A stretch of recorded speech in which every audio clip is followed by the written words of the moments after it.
At Numerian Capital, we bring you the latest stock news each day.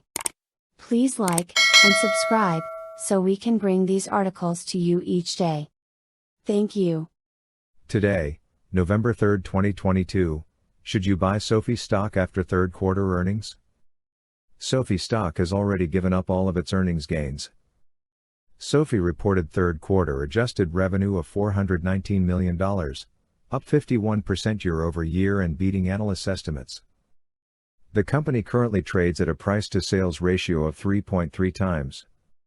Shares of SOFI stock are down over 60% year-to-date.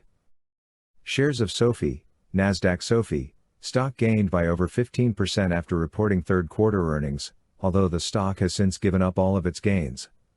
Adjusted revenue came in at $419 million, up 51% year-over-year and beating the consensus analyst estimate of $393 million.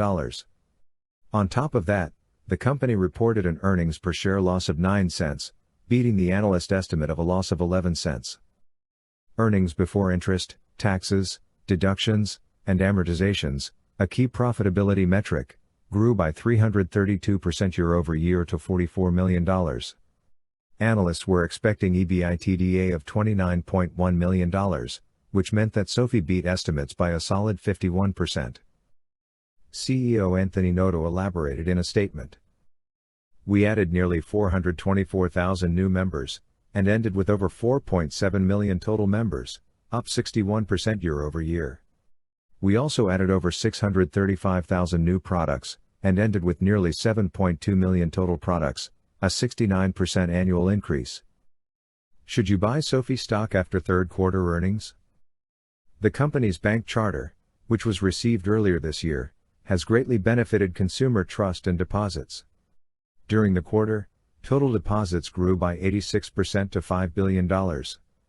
Of the new customers who opened deposit accounts during third quarter, the median FICO credit score was 750.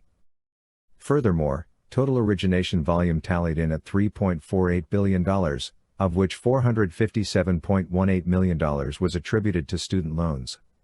It's worth noting that student loan volume is still down over 50% from the average pre-pandemic volume due to the federal student loan moratorium.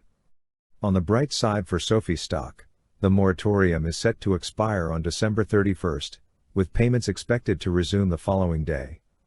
The remaining origination volume was $2.8 billion of personal loans and $216.24 million of home loans.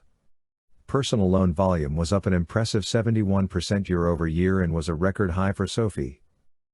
So, should you buy SOFI?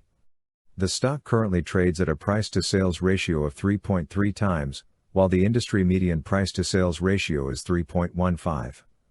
For context, the Sant 500 trades at a price-to-sales ratio of 2.3 times. SOFI's price-to-sales ratio is also nearing its one-year low of 3.02 times. The stock can't be valued on a price-to-earnings basis because it is not yet profitable. While the company's price-to-sales ratio is still above the industry median, SOFI has demonstrated resilient sales and customer growth in a tough economic backdrop. Even if you aren't a fan of the company, it appears that SOFI stock has room to grow on a valuation basis. A price-to-sales ratio of 5 times would put SOFI in the $8 range. Thanks for watching Numerian Capital News. Please come back tomorrow for another stock news update. Thank you.